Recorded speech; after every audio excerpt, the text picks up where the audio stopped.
അറിയാമോ? ആ ദൈവത്തിന്റെ വെളിച്ചം, ദൈവം നൽകുന്ന ആ വെളിച്ചത്തിന്റെ വസ്ത്രം മാറിപ്പോയിട്ട് തോലിന്റെ വസ്ത്രം ധരിപ്പിച്ചെന്നാണ് ദൈവവചനം നമ്മളെ പഠിപ്പിക്കുന്നത്. പ്രിയ ദൈവജനമേ, നമ്മൾ ഒരു കാര്യം ഓർക്കണം. ദൈവം നമ്മളെ വിശുദ്ധിയോട് അന്ന് തൊട്ട് വിശുദ്ധിയുടെ വസ്ത്രം ധരിപ്പിക്കുവാൻ നോക്കുമ്പോൾ നമ്മൾ ആ വിശുദ്ധിയുടെ വസ്ത്രം മാറ്റിവെക്കുവാനാണ് നമ്മൾ ശ്രമിക്കുന്നത്. നമ്മളുടെ ജീവിതത്തിൽ വിശുദ്ധിയോട് ജീവിക്കുവാൻ ദൈവം ആഗ്രഹിക്കുന്നു. ഇന്ന് പകൽക്കാലം, ഇന്ന് രാത്രികാലം ദൈവത്തിന്റെ ആത്മാവ് വീണ്ടും വിളിച്ചു പറയുന്നത്, ഹല്ലേലൂയ, ഈ അന്ത്യകാലത്തിന്റെ ഈ സമയങ്ങളിൽ നമ്മൾ വിശുദ്ധിയോട് ദൈവത്തിന്റെ സാന്നിധ്യത്തിൽ നമ്മൾ എന്തു ചെയ്യണം? ജീവിക്കണമെന്നാണ് ദൈവം ആഗ്രഹിക്കുന്നത്. അതുകൊണ്ട് ഈ ദിവസങ്ങളിൽ പ്രിയ ദൈവജനമേ, നമ്മൾ കാത്തിരിക്കുമ്പോൾ, ദൈവത്തിന് വേണ്ടി നമ്മൾ പ്രവർത്തിക്കുമ്പോൾ നമ്മൾ വിശുദ്ധിയോട് ജീവിക്കണമെന്ന് ദൈവത്തിൽ ഹല്ലേലൂയ നമ്മൾ ആശ്രയിച്ച് നമ്മൾ ആഗ്രഹിക്കണം.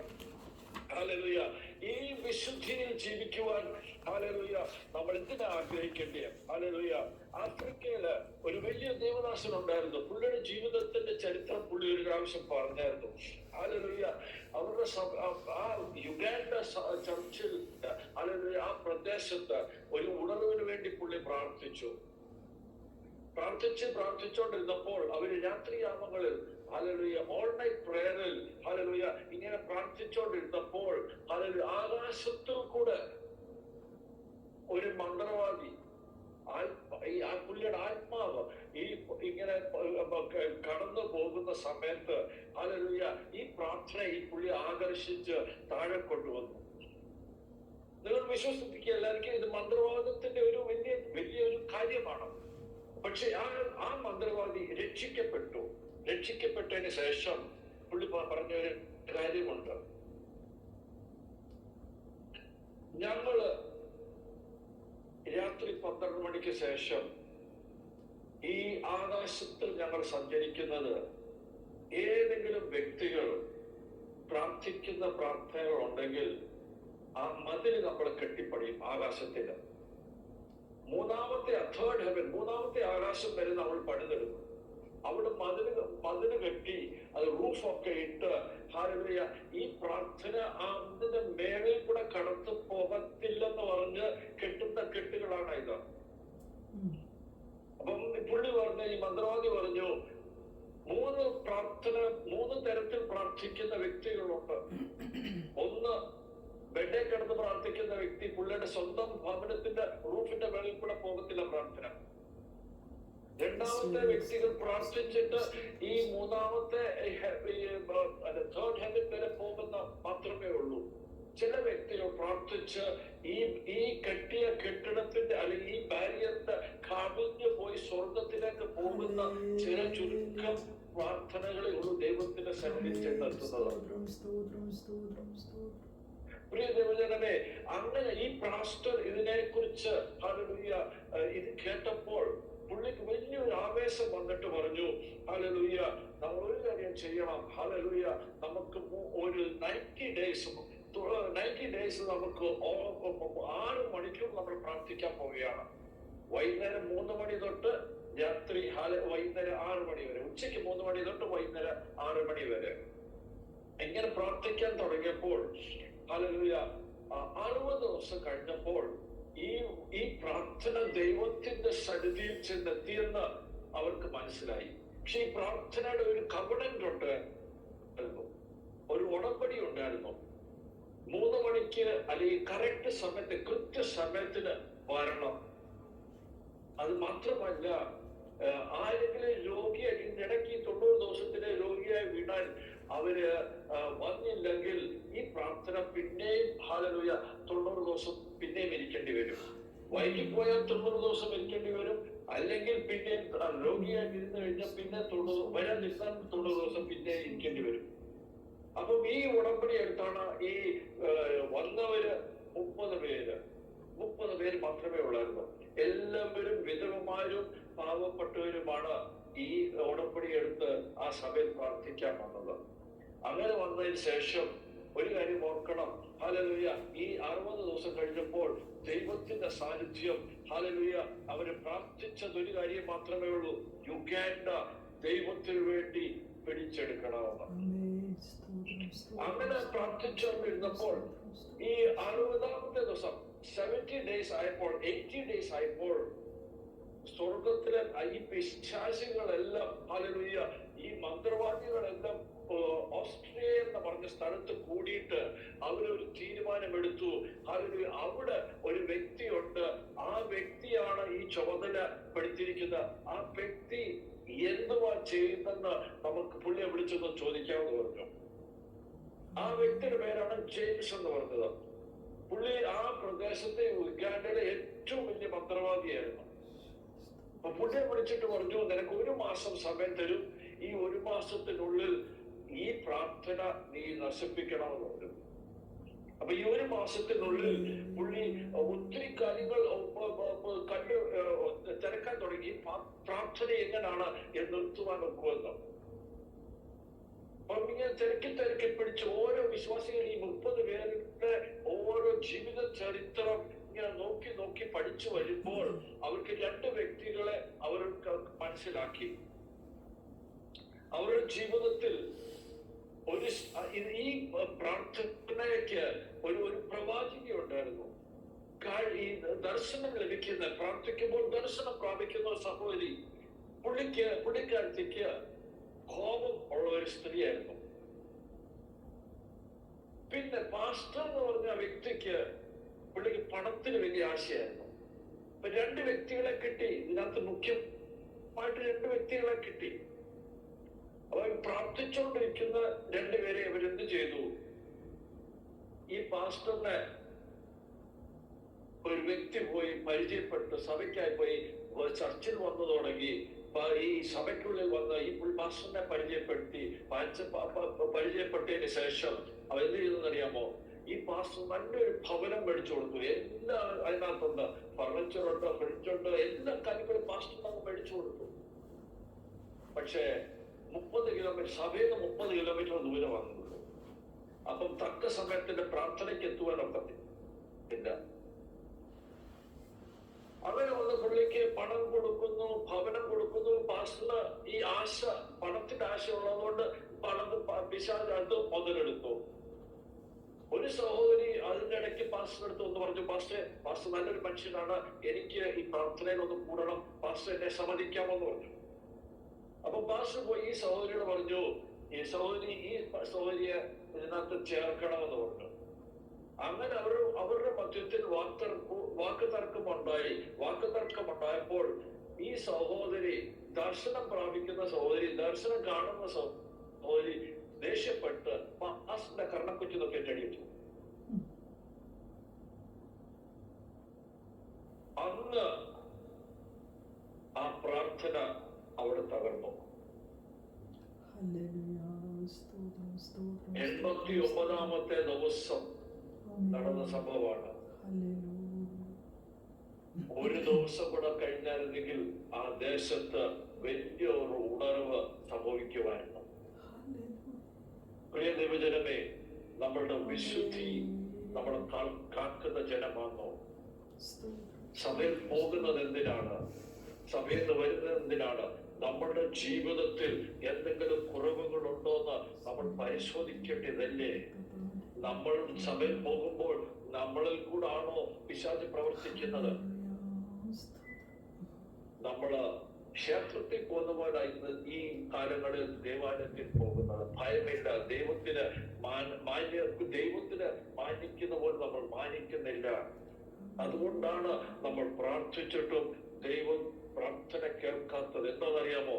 നമ്മുടെ പ്രാർത്ഥന 3-ാം ഹല്ലേലൂയ സ്വർഗം വരെ പോത്തില്ല. ഈ ദിവസങ്ങളിൽ നമ്മളുടെ സ്ഥിതികൾക്ക് മാറ്റം വരണമെങ്കിൽ, നമ്മളുടെ പ്രാർത്ഥനയ്ക്ക് മറുപടി ദൈവം തരണമെങ്കിൽ, നമ്മളുടെ ജീവിതത്തിൽ ഉള്ള ആ പാപങ്ങളെല്ലാം മാറ്റി ദൈവവചന പ്രകാരം ജീവിക്കുന്ന ഒരു വ്യക്തിയായി മാറുവാണെങ്കിൽ തീർച്ചയായിട്ടും നമ്മളുടെ പ്രാർത്ഥനയ്ക്ക് ദൈവം മറുപടി നൽകി തരുന്ന ഒരു ദൈവമാണെന്ന് നമ്മൾ ഹല്ലേലൂയ നമ്മൾ ഓർക്കേണ്ട ആവശ്യം. വിശുദ്ധിയാണ് ദൈവം ആഗ്രഹിക്കുന്നത്. ഈ അന്ത്യകാലത്ത് വിശുദ്ധിയാണ് ദൈവം ആഗ്രഹിക്കുന്നത്. അതുകൊണ്ട് ഈ ദിവസങ്ങളിൽ നമ്മൾ വിശുദ്ധിയെ തികച്ച് നമ്മൾ പാടുന്ന മാത്രമല്ല, വിശുദ്ധിയെ ചരിച്ച് നാം ജീവിക്കുന്ന പാട്ട് മാത്രമല്ല, നമ്മുടെ ജീവിതത്തിൽ അത് കാണേണ്ട ആവശ്യമുണ്ട്. ഹല്ലേലൂയ. നമ്മുടെ സഭകൾ കാണേണ്ട ആവശ്യമുണ്ട്. നമ്മളുടെ പാസ്റ്റർമാരായിരിക്കും നമ്മളും ഹല്ലേലൂയ അത് കാണേണ്ട, നമ്മുടെ ജീവിക്കേണ്ട ആവശ്യമുണ്ട്. എന്നാലേ മാത്രമേ ഉള്ളൂ ദൈവം ഒരു ഉണർവ് വായിക്കുന്നത്. അല്ലെങ്കിൽ നമ്മൾ വ്യർത്ഥമായിട്ടാണ് നമ്മൾ പ്രാർത്ഥിക്കുന്നത്. അതുകൊണ്ട് ഈ ദിവസങ്ങളിൽ ഹല്ലേലൂയ നമ്മുടെ ജീവിതത്തെ ഒന്ന് പരിശോധിക്കണം. Are we living a godly life? Are we living according to the word of God? നമ്മൾ എത്ര പ്രാവശ്യം പ്രസംഗിച്ചു, എത്ര പ്രാവശ്യം നമ്മൾ ദൈവത്തിന്റെ കാര്യം സമർപ്പിച്ചിട്ടുണ്ട്. പക്ഷെ ആ സമർപ്പണം എല്ലാം ഭവനത്തിലേക്ക് ചെല്ലുമ്പോൾ ആ സമർപ്പണമെല്ലാം നമ്മൾ മാറ്റിവെച്ചിട്ടില്ലേ? ഈ ദിവസങ്ങളിൽ അത് മടങ്ങി ദൈവത്തിന്റെ സാന്നിധ്യത്തിൽ ഹല്ലേലൂയ മടങ്ങി വന്ന് യഥാർത്ഥമായിട്ട് ഹല്ലേലൂയ നമ്മൾ പ്രാർത്ഥിക്കുന്ന പ്രാർത്ഥനയാണ്, ദൈവമേ ദൈവവചന പ്രകാരം ജീവിക്കുവാൻ എനിക്ക് താല്പര്യമുണ്ട്. ഹല്ലേലൂയ അതുകൊണ്ട് സമർപ്പിക്കുന്നു. ദൈവം പ്രവർത്തിക്കണം. ഹല്ലേലൂയ. 11ാമത്തെ വാക്യം ഒന്നുകൂടെ വായിച്ചേ. ഇങ്ങനെ ഇവയൊക്കെയും അഴിവാനുള്ളതായിരിക്കാൻ ആകാശം ചുട്ടഴിവാനും മൂലപദാർത്ഥങ്ങൾ വെന്തിരുവാനുമുള്ള ദൈവ ദിവസത്തിന്റെ വരവ് കാത്തിരുന്നും ബന്ധപ്പെടുത്തിയും കൊണ്ട് നിങ്ങൾ എത്ര വിശുദ്ധ ജീവനവും ഭക്തിയും ഉള്ളവരായിരിക്കണം. ഈ ഭൂമി എല്ലാം അഴുകിപ്പോകും. ഈ ഭൂമിക്ക് നമ്മള് ഇനി എന്ത് ചെയ്താല് നമ്മൾ ഇതിനെക്കുറിച്ച് നമ്മൾ ചിന്തിക്കുവാണെങ്കിൽ നമ്മൾ എന്ത് ചെയ്യും? നമ്മൾ ഈ ഭൂമി നമ്മൾ ഒത്തിരി സ്നേഹിക്കുന്നുണ്ട്. നമ്മുടെ ഭവനത്തെ സ്നേഹിക്കുന്നുണ്ട്, എല്ലാത്തിനും സ്നേഹിക്കുന്നുണ്ട്. നമ്മൾ ദൈവത്തെ മാത്രമേ നമ്മൾ സ്നേഹിക്കാതെ ഉള്ളൂ. We do not trust God. നമ്മളുടെ ഈ ദിവസങ്ങളിൽ ദൈവം ഇനി 50 വർഷം വരുത്തില്ല, അല്ലെങ്കിൽ 100 വർഷത്തിൽ ഇനി വരുത്തില്ലെന്ന് അങ്ങനെ ജീവിക്കുന്ന ബന്ധുക്കോസുകാര് നമ്മുടെ മധ്യത്തിലുണ്ട്. പ്രിയ ദൈവജനമേ, നമ്മളുടെ ഓരോ പ്രവൃത്തികൾ കാണുമ്പോൾ തന്നെ നമുക്ക് മനസ്സിലാക്കാം നമുക്ക് സ്വർഗത്തിനെ കുറിച്ച് ഒരു ദർശനവുമില്ല. We do not know what heaven is. നമുക്ക് സ്വർഗം എന്തുവെന്ന് പോലും അറിയത്തില്ല. പ്രിയ ദൈവജനമേ, ഈ ലോകം, this earth is nothing compared to the heaven that God is going to give. അവിടുത്തെ സൗന്ദര്യം ഇവിടെ കമ്പയർ ചെയ്യുവാൻ ഒക്കത്തില്ല. നമ്മള് ഒരു കാര്യം ഓർക്കണം, ഇത് എന്റെ നിങ്ങളുടെ നിക്ഷേപം എവിടെയാണ്? Where your treasure is, there will your heart be also. ഈ ദിവസങ്ങളിൽ നമ്മുടെ നിക്ഷേപം സ്വർഗത്തിലായിരിക്കണം, നമ്മളുടെ നോട്ടം സ്വർഗത്തിലേക്കായിരിക്കണം. അതുകൊണ്ടാണ് കൊലോസ്യർ ലേഖനം 3-ാമത്തെ അധ്യായം 1-2 വാക്യങ്ങൾ ആരെങ്കിലും ഒന്നിട്ട് വായിച്ചാൽ. കൊലോസ്യർ ലേഖനം 3-ാമത്തെ അധ്യായം. നിങ്ങൾ ക്രിസ്തുവിനോടുകൂടെ ഉയർത്തെഴുന്നേറ്റിരിക്കുന്നു എങ്കിൽ ക്രിസ്തു ദൈവത്തിന്റെ വലത്തുഭാഗത്തിരിക്കുന്നിടമായ ഉയരത്തിലുള്ളത് അന്വേഷിപ്പീൻ. ഭൂമിയിലുള്ളതല്ല, ഉയരത്തിലുള്ളത് തന്നെ ചിന്തിപ്പീൻ. Praise the Lord. Hallelujah. നമ്മൾ എന്തിനാണ് തേടേണ്ടത്? സ്വർഗത്തിലുള്ളത് നമ്മൾ തേടണം. സ്വർഗത്തിൽ എന്തൊക്കെയുണ്ടോ അത് നമ്മൾ തേടി അതുപോലെ നമ്മളെ ജീവിക്കേണ്ട ആവശ്യമുണ്ട്. Hallelujah. Set your affections on things above, not on the things of this earth. Hallelujah. നമ്മുടെ ഈ ലോകത്തിന്റെ മോഹത്തിന് വേണ്ടി, അല്ലെങ്കിൽ ലോകത്തിന്റെ ഈ കാര്യങ്ങൾക്ക് വേണ്ടി നമ്മൾ മോഹിച്ച് നടക്കുവാണെങ്കിൽ പ്രിയ ദൈവജനമേ, നമ്മൾ ജഡികരാണ്, നമ്മൾ രക്ഷിക്കപ്പെട്ടിട്ടില്ല, നമ്മൾ ക്രിസ്തുവിൽ ഹല്ലേലൂയ ഉയർത്തെഴുന്നേറ്റിട്ടില്ല. നമ്മൾ അതിന്റെ അർത്ഥം നമ്മൾ രക്ഷിക്കപ്പെട്ട സ്ഥാനപ്പെട്ടവരെന്തെന്നാണ് അതിന്റെ അർത്ഥം. Think those things which are above. നമ്മൾ എപ്പോഴും നമ്മളുടെ ജീവിതം ഹല്ലേലൂയ ദൈവത്തിന്റെ ഹല്ലേലൂയ സ്വർഗത്തിലേക്കുള്ള നമ്മൾ തേടുവാണെങ്കിൽ തീർച്ചയായിട്ടും ഈ ദിവസങ്ങളിൽ നമ്മൾ രൂപാന്തരപ്പെട്ട് നമ്മളുടെ പ്രാർത്ഥനയ്ക്ക് ഒരു ആവേശവും ഹല്ലേലൂയ ദൈവമേ എനിക്ക് സ്വർഗത്തിൽ എത്തണം, അതിനുവേണ്ടി ഞാൻ ഇറങ്ങി പ്രവർത്തിക്കും, അതിനുവേണ്ടി ഞാൻ എന്തൊക്കെ ചെയ്യണോ അതെല്ലാം ചെയ്തിരിക്കുവാൻ നമ്മൾ ഒരു തീരുമാനമെടുക്കും. ഹല്ലേലൂയ. നമ്മളുടെ സംസാരം എങ്ങനെയായിരിക്കുന്നു? നമ്മുടെ സംസാരം ഹല്ലേലൂയ വിശുദ്ധിയോടുള്ള സംസാരമാണോ? നമ്മുടെ ചിന്തകൾ എങ്ങനെയുണ്ട്? ഹല്ലേലൂയ വിശുദ്ധിയോടുള്ള ചിന്തകളാണോ നമുക്കുള്ളത്? ദൈവം ഹല്ലേലൂയ ത്തിന്റെ വിശുദ്ധി നമ്മുടെ വിശുദ്ധിയല്ല. പ്രിയ ദൈവജനമേ, ഈ ദിവസങ്ങളിൽ ദൈവം നമ്മൾ ആഗ്രഹിക്കുന്നത് നമ്മൾ വേർപെട്ട് വിശുദ്ധിയോട് ജീവിക്കുവാനാണ് ദൈവം ആഗ്രഹിക്കുന്നത്. 2 കൊരിന്ത്യർ 6-ാമത്തെ അധ്യായം 17-ാമത്തെ വാക്യം.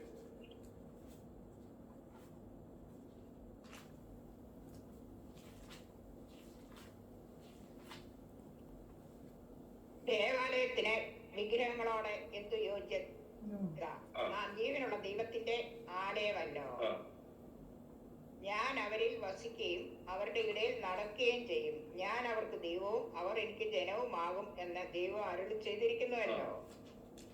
അതുകൊണ്ട് അവരുടെ നടുവിൽ നിന്ന് പുറപ്പെട്ട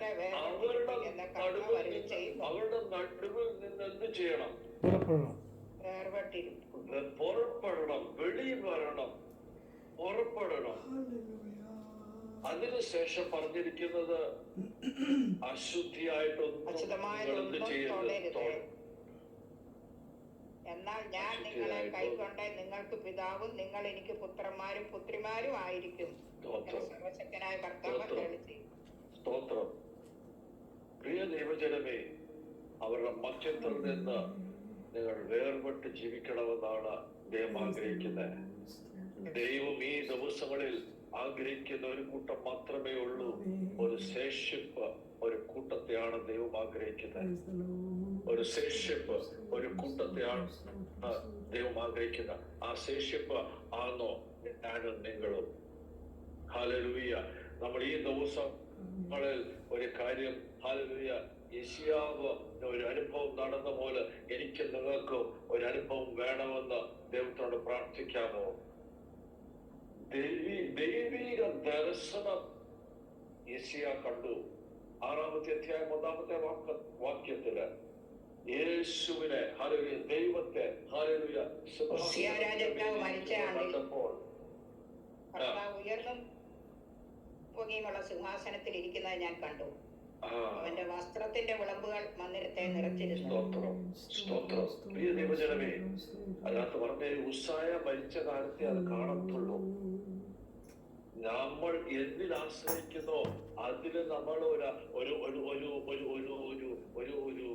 ഒരു മരണം സംഭവിക്കണം, അതിനെ മരിപ്പിക്കണം. എന്നാലേ ദൈവിക ദർശനം നമുക്ക് ലഭിക്കത്തുള്ളൂ. ഈ ലോകത്തിലെ കാര്യം നമ്മൾ പിടിച്ച്, ഹല്ലേലൂയ, ഈ ലോകത്തിലെ കാര്യങ്ങൾ നമ്മൾ സ്നേഹിച്ച്, ഹല്ലേലൂയ, ദൈവിക കാര്യം നമുക്ക് പിടിക്കുവാൻ ഒക്കത്തില്ല. ഈ ദിവസങ്ങളിൽ ഏതെങ്കിലും ഒന്ന് വിട്ടേലേ മറ്റേത് ലഭിക്കത്തുള്ളൂ. പ്രിയ ദൈവജനമേ, യെശയ്യാ പ്രവാചകൻ ആദ്യത്തെ 5 ഹല്ലേലൂയ അധ്യായങ്ങൾ നമ്മൾ വായിക്കുമ്പോൾ പ്രവചിച്ച ആളാണ്. ഇസ്രായേലിനെതിരായിട്ട് പ്രവചിച്ചതാണ്. ന്യായവിധി വരുന്നു പറഞ്ഞ ഒരു പ്രവാചകനാണ്. ഹല്ലേലൂയ. 6-ാമത്തെ അധ്യായത്തിൽ ഉസ്സായ മരിച്ചപ്പോൾ ഉസ്സായ രാജാവ്, ഹല്ലേലൂയ, ഇസ്രായേലിലെ ഒരു ബന്ധുക്കാരനായിരുന്നു. അതുകൊണ്ട് എന്ത് പറഞ്ഞാലും എങ്ങനെ പറഞ്ഞാലും എനിക്ക്, ഹല്ലേലൂയ, പ്രൊട്ടക്ഷൻ ഉണ്ട്, എനിക്ക് എന്നെ ആരും തൊടുവാൻ ഒക്കത്തില്ലെന്ന് യെശയ്യാവിന് അറിയായിരുന്നു. അവന് ഉസ്സായയിൽ ആശ്രയിച്ചാണ് ജീവിച്ചേ. പക്ഷെ ഉസ്സായ മരിച്ച നാളിൽ മാത്രമേ ഉള്ളൂ ദൈവിക ദർശനം പ്രാപിച്ചത്. ഈ ദിവസങ്ങളിൽ എനിക്കും നിങ്ങൾക്കും ആ ദൈവിക ദർശനം, ആ സ്വർഗത്തിൽ ഇരിക്കുന്ന ദൈവത്തിനെ കുറിച്ചുള്ള ദർശനം ലഭിക്കണോ? ഹല്ലേലൂയ. നമ്മൾ മരിപ്പിക്കേണ്ട ചില കാര്യങ്ങളുണ്ട്, അത് മരിപ്പിച്ചേ സംഭവിക്കത്തുള്ളൂ. Praise the lord. ഹല്ലേലൂയ, ഹല്ലേലൂയ. ഈ ദിവസങ്ങളിൽ നമ്മുടെ ജീവിതം, ഹല്ലേലൂയ, ഹല്ലേലൂയ, ഒരുക്കപ്പെട്ട ജീവിതമായിരിക്കണം. ഹല്ലേലൂയ. മത്തായി സുവിശേഷം 25-ാമത്തെ അധ്യായം 1 തൊട്ട് 13 വരെ ഉള്ള വാക്യങ്ങളിൽ 10 കന്യാസ്ത്രീകളെ കുറിച്ച് പറഞ്ഞിട്ടുണ്ട്. 5 ബുദ്ധിയുള്ളവരും 5 ഹല്ലേലൂയ, ഹല്ലേലൂയ, ബുദ്ധിയില്ലാത്ത കന്യാസ്ത്രീകളെ കുറിച്ച് പറഞ്ഞിട്ടുണ്ട്. അവരുടെ ജീവിതത്തിൽ ഒരു കാര്യം ഓർക്കണം, അവർ എല്ലാവർക്കും വിളക്കുണ്ടായിരുന്ന കാരണം, എല്ലാവർക്കും എണ്ണയുണ്ടായിരുന്നു. ആ വിളക്കിനകത്ത് എണ്ണയുണ്ടായിരുന്നു. പക്ഷെ 5 ബുദ്ധിയുള്ള കന്യാസ്ത്രീകൾക്ക്, ഹല്ലേലൂയ, അവർക്ക് എണ്ണ, ഹല്ലേലൂയ, അവര് അധികമായിട്ട് ശേഖരിച്ചു. അധികമായിട്ട് ശേഖരിച്ചു. ഹല്ലേലൂയ. മറ്റേത് ആ പുത്തുരുത്തത്തിലുള്ള എണ്ണ മാത്രമേ ഉള്ളായിരുന്നു. ഇന്നത്തെ ക്രിസ്ത്യാനികൾ അങ്ങനെയാണ് ജീവിക്കുന്നത്. പുത്തുരുത്തത്തിലുള്ള ജീവിതമാണ്. അവർക്ക് വിശുദ്ധി പേരിന് മാത്രമേ ഉള്ളൂ. പ്രിയ ദൈവജനമേ, ഈ ദിവസങ്ങളിൽ എന്റെ നിങ്ങളുടെ ജീവിതം ഹല്ലേലൂയ സംസാരം മാത്രമേ ഉള്ളൂ, അത് പ്രവൃത്തിയിലുണ്ടോ? ഹല്ലേലൂയ. ദൈവ സാന്നിധ്യത്തിൽ നിങ്ങൾ എത്ര സമയം ചെലവാക്കുന്നു? ദൈവത്തിന്റെ സാന്നിധ്യത്തിൽ നിങ്ങൾ എത്ര സമയം ചെലവാക്കുന്നു? ഈ ദിവസങ്ങളിൽ ആ ദൈവിക സാന്നിധ്യം അത് വെളിപ്പെടുവാൻ നമ്മൾ മുട്ടുമേലിരുന്ന് ഹല്ലേലൂയ, ദൈവമേ എനിക്കത് ലഭിക്കുന്നവരെ, ആ സംഭവം ഹല്ലേലൂയ മറുപടി ലഭിക്കുന്നവരെ ഞാൻ നിന്നെ വിടത്തില്ലെന്ന് പറഞ്ഞ് മുറിക്കകത്ത് ഇരുന്ന് ആ മുറി കൂട്ടി ദൈവത്തിനോട് ഇന്ന് പ്രാർത്ഥിക്കുവാണെങ്കിൽ നിങ്ങളുടെ പ്രാർത്ഥനയ്ക്ക് ദൈവം മറുപടി നൽകി തരുന്ന ഒരു ദൈവമാണ്. മന്ത്രവാദികൾ പാസ്റ്റർ മാറി. ഹല്ലേലൂയ. ആ മന്ത്രവാദി ഹല്ലേലൂയ ജെയിംസ് കവാല എന്ന് പറഞ്ഞ ആ വ്യക്തി ഇന്ന് ഏറ്റവും വലിയ പ്രവാചകനാണ്. മന്ത്രവാദിയായിരുന്നവൻ അവൻ രക്ഷിക്കപ്പെട്ട് ദൈവത്തിന്റെ സാന്നിധ്യത്തിൽ വന്ന് ഇന്ന് ഹല്ലേലൂയ ദൈവത്തിനെ സേവിക്കുന്നവരാണ്. പ്രിയ ദൈവജനമേ, ഈ എന്റെ നിങ്ങളുടെ ജീവിതത്തിൽ ഹല്ലേലൂയ നമ്മൾ കേരളത്തിൽ എന്താ ഒരു ഉണർവ് വരാത്തത്? നമ്മുടെ പ്രാർത്ഥനയുടെ വരവ്. ജീവിതത്തിന്റെ ശൈലിക്ക് വ്യത്യാസമില്ല. നമ്മൾ ജഡീയന്മാരായിട്ടാണ് ജീവിക്കുന്നത്.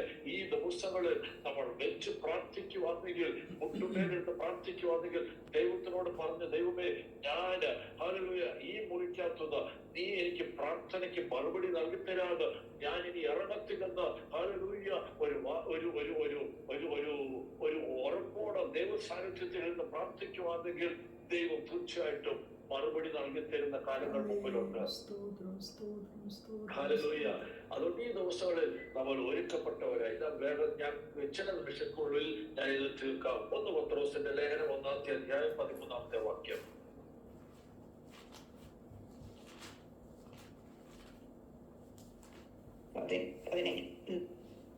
നിങ്ങളെ വിളിച്ച വിശുദ്ധന, അതാണ്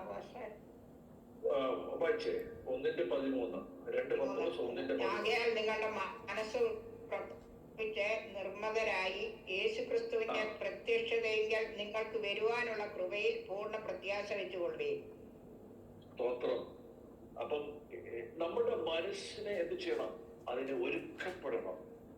ഒരു വ്യക്തി നമ്മുടെ നാട്ടിൽ മുണ്ട് കൊടുത്ത് കൈലി കൊടുത്തോണ്ട് ആരും കിടക്കാൻ പോകത്തില്ല, അല്ലെങ്കിൽ കണ്ടത്ത് കൃഷിക്കകത്ത് ഇറക്കി കൃഷി ചെയ്യത്തില്ല. മുണ്ട് ഹല്ലേലൂയ കുത്തി മടക്കിയിട്ടേ നമ്മൾ എന്തെങ്കിലും ചെയ്യത്തുള്ളൂ. എന്താണെന്നറിയാമോ?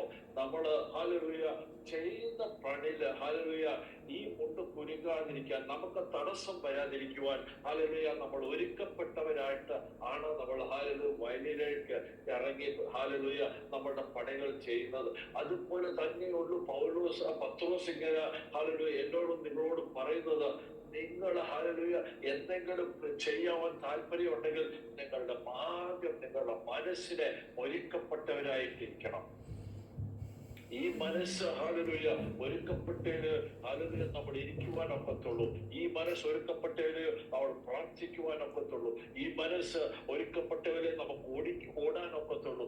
ഈ മനസ്സ് ഹല്ലേലൂയ കെട്ടേണ്ട രീതിയിൽ കെട്ടിയാലേ നമ്മുടെ മനസ്സിൽ നിന്ന് ഹല്ലേലൂയ തടസ്സമില്ലാതെ നമുക്ക് ഓടുവാൻ ഒക്കത്തുള്ളൂ. അതുകൊണ്ട് ഈ ദിവസങ്ങളിൽ ഹല്ലേലൂയ അത് അഴിഞ്ഞു കിടക്കുന്ന എല്ലാ ഭാഗത്തും ഈ ലോകത്തിലെ എല്ലാ ചിന്തകളും ഹല്ലേലൂയ ആയിരിക്കുന്ന ഈ മനസ്സ് ഹല്ലേലൂയ അതിനൊന്ന് കെട്ടിവെച്ച് ഹല്ലേലൂയ ദൈവ സാന്നിധ്യത്തിലേക്ക് വന്ന ഒരുക്കപ്പെട്ടവരായിട്ട് വന്നു കഴിഞ്ഞാൽ പ്രിയ ദൈവജനമേ, നമ്മളുടെ പ്രാർത്ഥനയ്ക്ക് ഒരു വിജയം നൽകും. നമ്മളുടെ വിശുദ്ധിയുള്ള ജീവിതത്തിൽ ഒരു വിജയം നൽകും. ദൈവം പ്രവർത്തിക്കുവാൻ ദൈവം വിശ്വസ്തനാണ്. ഹല്ലേലൂയ. സ്തോത്രം. അതുകൊണ്ട് ഈ ദിവസങ്ങളിൽ ഹല്ലേലൂയ നമ്മുടെ ജീവിതത്തിൽ ഒരു വലിയൊരു വ്യത്യാസം നമുക്ക് കൊണ്ടുവരേണ്ട ആവശ്യമുണ്ട്. ഹല്ലേലൂയ. അതുകൊണ്ട് ഹല്ലേലൂയ നമ്മുടെ പഴയ ജീവിതം മാറ്റി നമ്മൾ പുതിയതായിട്ട് ഹല്ലേലൂയ നമ്മൾ ഒരു ഉറപ്പോട് നമ്മൾ ഒരുക്കപ്പെട്ടവരായി നമ്മൾ മുമ്പോട്ട് പോകാമെങ്കിൽ തീർച്ചയായിട്ടും ദൈവം നമ്മളെ ഉപയോഗിക്കുന്ന ഒരു ദൈവമായിരിക്കും. ഹല്ലേലൂയ. ഈ ദിവസങ്ങളിൽ അത് കഴിഞ്ഞ ഒരാഴ്ചക്കാലം ഹല്ലേലൂയ പാസ്റ്റർ ഡി മോഹൻ എന്ന് പറഞ്ഞ ഒരു പാസ്റ്റർ നിങ്ങൾക്ക് എല്ലാവർക്കും അറിയാം. ചെന്നൈയിലുള്ള ഒരു ഏറ്റവും വലിയ ഒരു ഏജിയൻ പാസ്റ്ററാണ്. ഈ കഴിഞ്ഞ നാളുകളിൽ പുള്ളി ഒരു സഭ ഉദ്ഘാടനം ചെയ്തു. അതിനകത്ത് 50,000 50,000 മേളിൽ ഇരിക്കാവുന്ന ഒരു സഭയാണ്. മനോഹരമായിട്ടുള്ള ബിൽഡിംഗ് ആണ്. പക്ഷെ അതിന് മുമ്പേ ചില വർഷങ്ങൾക്ക് മുമ്പേ 31-ാം തീയതി രാത്രിയിൽ പുള്ളി മുട്ടുമടങ്ങി ആ പുൾപിറ്റിൽ ഇരിക്കുമ്പോൾ പ്രാർത്ഥിച്ചോണ്ടിരിക്കുമ്പോൾ ദൈവത്തെ ആത്മാ പുള്ളിയോട് സംസാരിച്ചു, ഞാൻ ഇന്ന് വരുവാണെങ്കിൽ ഈ സഭയിൽ നിന്ന് 3 പേരെ എടുക്കപ്പെടത്തുള്ളൂ. 3 പേരെ എടുക്കപ്പെടത്തുള്ളൂ. പിന്നെ പറഞ്ഞു, ഒരു വിധവയെ കാണിച്ചിട്ട് പറഞ്ഞു, ആ സഹോദരി നിന്റെ പ്രസംഗം, എന്റെ വാക്യം കേട്ട്, എന്റെ വചനം കേട്ട് ജീവിക്കുന്ന ഒരു സഹോദരിയാണ്. യേശു വന്നപ്പോ അങ്ങനെ പറയാൻ നോക്കുമോ? എന്നെ കുറിച്ച്, നിങ്ങളെ കുറിച്ചോ? വേദപുസ്തകത്തിൽ ഇങ്ങനെ എഴുതിയിട്ടുണ്ട്, 2 പേരും ഒരു കിടക്കും, ഒരാള് എടുക്കപ്പെടും, ഒരാൾ വിട്ടിരിക്കും. 2 പേര് വൈകി ഹല്ലേലൂയ വേല ചെയ്തുകൊണ്ടിരിക്കും, ഒരാൾ എടുക്കപ്പെടും, ഒരാൾ വിട്ടുപോകും. അതിന്റെ അർത്ഥം 50% എടുക്കപ്പെടത്തുള്ളൂ. ഈ ലോകത്തിൽ 50% യേശു ക്രിസ്തു വരുമ്പോൾ, കാഹളം ധ്വനിക്കുമ്പോൾ 50% പോകത്തുള്ളൂ. പ്രിയ ദൈവജനമേ, ഈ 50% ഞാനും നിങ്ങളും ഉണ്ടോ എന്ന് ഒന്ന് പരിശോധിക്കേണ്ട ആവശ്യമുണ്ട്. നമ്മുടെ ജീവിതത്തിൽ ഒന്ന് രൂപാന്തരപ്പെടുത്തേണ്ട ആവശ്യമുണ്ട്. വിശുദ്ധിയോട് ജീവിക്കേണ്ട ആവശ്യമുണ്ട്. അല്ലെങ്കിൽ നമ്മൾ ഇവിടെ വിട്ടുപോകത്തെ ക്രിസ്തു വന്നിട്ട് പോകും. നമ്മൾ ഇവിടെ കിടക്കും, ഈ ഭൂമിയിൽ കിടക്കും. ഈ ദിവസങ്ങളിൽ വിശുദ്ധിയോട്, വേർപാടോട്, ദൈവ സാന്നിധ്യത്തിൽ മുട്ടുമേലിരുന്ന് നമ്മൾ പ്രാർത്ഥിക്കേണ്ട കാലമാണ്. നമ്മൾക്ക് പ്രാർത്ഥിക്കാം, അതുപോലെ ജീവിക്കാം, ദൈവം ധ്യാനിക്കാം. ദൈവം നമ്മളെ ഒരുക്കപ്പെട്ടവരായി ഹല്ലേലൂയ നമ്മൾ അതിന്റെ വരവിന് വേണ്ടി നമ്മൾ കാത്തിരിക്കുന്ന ഒരു കൂട്ടമായി ഹല്ലേലൂയ നമ്മൾ ദൈവ സാന്നിധ്യത്തിൽ ഇരിക്കാം. ദൈവം നമ്മളെ ഈ വചനത്താൽ അനുഗ്രഹിക്കട്ടെ. ദൈവം നിങ്ങളെ അനുഗ്രഹിക്കട്ടെ. ഈ ദിവസം ദൈവം അനുഗ്രഹിച്ച് നിങ്ങൾക്ക് നൽകി തരട്ടെ എന്ന് പറഞ്ഞിട്ട് എന്റെ വാക്കുകളെ കുറിച്ചു. Thank you pastor. വളരെ ശക്തമായ ഒരു മെസ്സേജ് ഞാനും നിങ്ങളും ഇന്ന് വരെയും കേൾക്കാത്ത